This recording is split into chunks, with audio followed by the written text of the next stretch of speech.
ओम नमः शिवाय, हर हर महादेव, जय शिव शंभो।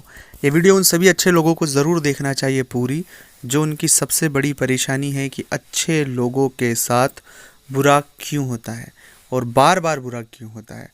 आइए दोस्तों, बहुत विस्तार से अपने बारे में, अपनी राशि के बारे में, अच्छे लोगों के साथ बार बार बुरा क्यों होता है, इस विषय को आप अपने लिए समझ लें, ताकि आपकी बहुत सारी परेशानियों से आप बच पाएंगे और जो बार बार आपके साथ बुरा हो रहा है उस बुरे होने से भी आप बच पाएंगे। खैर, जो हुआ सो हुआ, लेकिन आने वाले समय में हमें बहुत सी चीज़ों को, जो बातें मैं इस वीडियो में आपके लिए बता रहा हूँ, उन्हें समझने की आवश्यकता है।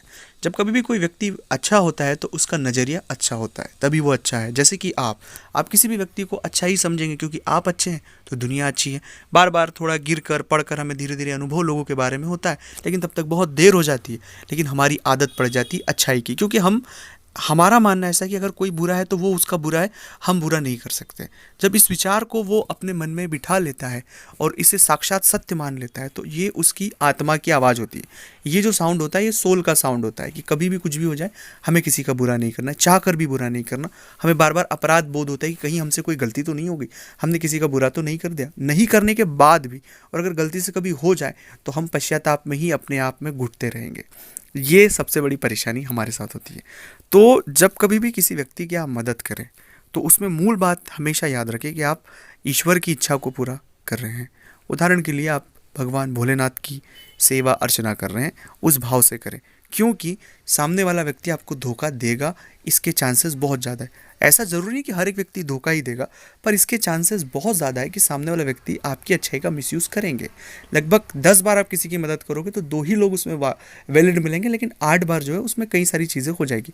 आपने कोई अपेक्षा नहीं करी, लेकिन उसके बाद भी ये परिस्थिति आपके साथ होगी। और यही परिस्थितियाँ बृहस्पति से जुड़ी हुई परिस्थितियाँ हैं।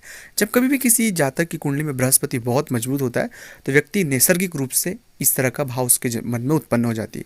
तो गुरु हमेशा शिक्षा दे देता है, बच्चों को पढ़ा देता है, वो बहुत अपने एक मुकाम तक पहुंच जाता है, लेकिन गुरु कभी भी उनसे कोई अपेक्षा नहीं रखता है। तो एक शुद्ध भाव व्यक्ति के मन में जागृत हो जाता है। तो ऐसी परिस्थितियों में कभी भी अपने आप को आप गिल्ट ना करें, कभी भी खुद को छोटा ना समझें, लेकिन कुछ चीज़ों में आपको बहुत हद तक समझने की आवश्यकता है, खासकर अपने जीवन के लिए महत्वपूर्ण चीज़ों के लिए, कि कहीं किसी व्यक्ति की वजह से हमारे ऊपर जबरन का कर्ज ना हो जाए, कहीं किसी व्यक्ति के मदद में हम पर झूठा मुकदमा या केस ना हो जाए। तो हमारी सुरक्षा के जो जो पैरामीटर होते हैं एक व्यक्ति के जीवन में, उन पैरामीटर को प्लीज़ आप फॉलो करें। बाकी मदद बेशक आप करें, लेकिन खुद का पैरामीटर ज़रूर आपको फॉलो करना चाहिए।